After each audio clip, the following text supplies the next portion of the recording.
You did not tell me that you're supermodels. This is not fair. First of all, I'm glad that I did something. Contrast would have been. We definitely are not that. That's for sure. Okay. Volume, call quality. Okay. Oh, this is so exciting. Oh my God. Ugh. Okay. I'm just going to turn up the volume a little bit. It's fine. I'm sweating. Listen. Here, hold I'm this. not that cool, okay? You are. We love you. I love you too, but I promise. I'm just a normal, weird person. Okay. Well, we're normal So are weird we. people too, so that works out. Yes. Can you hear me okay? Yes, and I can see you. It's so great. Okay. Okay. So You're let's acting start. like I'm Johnny Depp right now. I'm literally just showered for the first time in a week. Me too. Us too. Normal and gross and weird. Just lower the bar. I'm not that cool. Then I have to meet these expectations that you think I'm super awesome, and you're going to be disappointed. And so that's the bar low. No. I already read your book. I follow you. Don't. Yes. Yeah. Yeah, we both. I'm in the middle of the book. She's really fast. I don't read as fast as her. I couldn't put it down. Yeah. Aww. I'm serious. So good. So we're definitely going to be talking about it. Totally. I'm an open book. Whatever you want to ask me, I'm okay. Yeah, so good. don't feel like you're going to cross any lines. Awesome. Okay. Okay. Well, we did have a list of questions. We do have like a kind of a list of questions, and I was supposed to send it to you today, but then I didn't because, It'll be a surprise. I was telling Carrie, so I'm a speech therapist and I work in a school, and I was working with some kiddos today that had, they're having a rough day, so I got some scissors jammed in my forehead earlier this morning. So I was just recovering from that the rest of the day. Yeah. My gosh, that is not how I saw the story. So anyway, I was like trying to do this stuff with these kids, and I was rushing around, and then somebody had cheer, and then somebody had to be picked up from school, and all that stuff. Yeah. Yes. So, okay, tell us about your kids. You have 3. I do. I have a 2-year-old little girl named Chloe and a 3-year-old boy named Caden, and I have a 7-year-old named Aubrey, who is my bonus baby. Aww. I got with her dad when she was 2, turning 3, and she's going to be 8. Wow. And this full time, so we got. Oh, full time. Oh, that's great. Yeah. Oh, how fun. Yes, they're the best. I didn't want a little girl, to be honest with you. When I found out I was pregnant again, I was hoping it would be a boy. Uh-huh. And when I found out it was a girl, I was a little bit disappointed, to be honest. Like, I know that sounds bad, but I was like, oh my gosh, I don't know how to deal with girls. I'm such a tomboy. I'm going to be a terrible mom to this kid. And literally, I could not imagine my life without her. I can't even look at her without getting emotional. Yeah. I'm so obsessed with her. Mm-hmm. And I did not see that coming. Yeah. Like, I will eat her face right now. I know.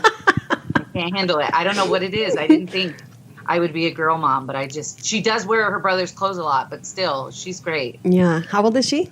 Your youngest? 2. Yeah. And a half. So, I don't know. So, I have 4 girls. Oh, Yeah. Yeah. It's a lot. My oldest is 15 and my youngest is 7. So it's crazy over here. Yeah. I can't imagine the way my son and daughter fight, and they're opposite genders, so I thought they'd be more chill. Mm-hmm. But it's like WF here, so I can't imagine 4 No, Yeah. I can't either. females. I have 1, and that's enough. One Well, you girl, have one one girl, daughter. but you I have- have. I have yeah. more. I have more. I have 2 boys and a girl. Is it like WWF SmackDown in your house with all the girls? No, you know what? They're really good. They do kind of do like this action sometimes to each other, like cats. But but it's not bad. Like there's a lot of verbal abuse between them. So I try and stop that. I'm like, guys, no, like we're being kind. So, but that's the only thing. So, I mean, they get along really well. They're best friends a lot of times. They're worst enemies a lot of times. I think just like normal siblings. Usual. Yeah. But the teenagery part is really rough. So like my 15-year-old, my 12-year-old, like it's rough. Like I thought having tiny babies was rough, but I had there's nothing on this. Oh, great. I know. See, I thought teenage years were easy. So I have an 18-year-old, and then I have a 15 and a 12. What? You're 15. What are you talking I know. about? I know. Yeah, I know. It's crazy. Well, and if you end up listening to our podcast, which you will now, right? You'll at least listen to this one. And you look on our website or whatever, we'll be telling kind of our stories. And part of Carrie's story is that she had an older son too. Yeah. So actually my oldest would be 20 and he passed away. So I'll be talking about that on it. So we both have 4. Yeah. I started really young. I was 19 when I had him. So I'm 40 now. Wow. Yeah. You look amazing. And one day I would love to hear the story about your son. So if you talk about it, I'll be I will. Yeah, yeah, we are. We're going to talk about just losing a loved one because I know that's part of your story. So everybody, I mean, whether it's a child, a mother, a father, a grandfather, a sibling, it's intense. It's extremely hard to go through. Yeah, absolutely. Yeah. I feel like my kids are never going to have fun in life because I'm such a helicopter mom because that is my biggest fear. Yeah. So the fact that you experienced it and made it through and you're smiling and able to talk about it, I think is huge. And I really look forward to drawing from your strength. Yeah. Thank you.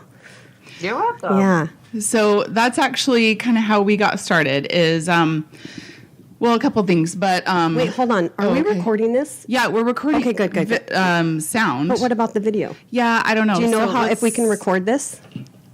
We're asking Tiffany. Yeah. Tiffany, do you know if we can record this? I think there's... I don't know. We'll just do this. Because I'm not seeing... We have to get some document of this. I know. Well, we are. We're recording of your face. I know. Seriously, we need to take some pictures of you. We're recording, right? You need to document it. Look how great this is. I'm recording it right now. Wait, no, I'm not. Now I'm recording it right now. Okay. Yeah. Okay. Okay. Yeah, just do your like a princess way. Just look pretty with your makeup on. Okay. Oh yeah, good job. Do that. Do that with the sound. No, seriously, as if you don't have enough going on with the microphone and the thoughts and the. Okay. Oh, I'm just gonna put my phone right here. Here, you do that, and I'll do this. No, good. I'm good. Okay. I have my phone right here, so it's recording. Okay, perfect. So just really quick before we get started, we'll tell you our little startup story, which is that.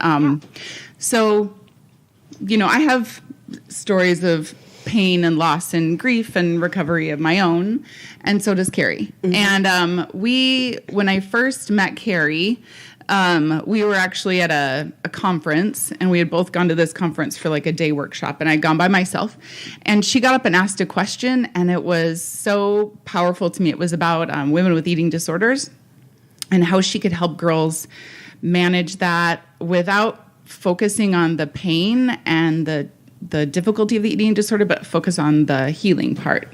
And so that really resonated with me. And after the workshop, I went up to her and I saw that she was standing by a friend of mine that I didn't even realize had gone to the workshop. I didn't realize anybody I knew had gone. So I walked up and I was like, "Hi, hey." And she introduced Carrie as her sister. Yeah. And that she had just moved to town. So then we went our separate ways, and Carrie, she said, Carrie's a trainer. She started training here. We just happened to live in the same town. Yeah. We had never met. And we live in Phoenix, so like the same kind of like suburb, you know, like we're literally like 5 minutes away from each other.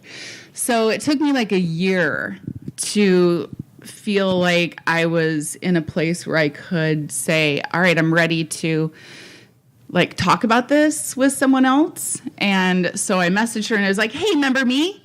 And I'm like, no, I don't. Who is this crazy person? I've been wanting to be your best friend for a year. I know you don't know me, but could you like be my counselor and train me and stuff?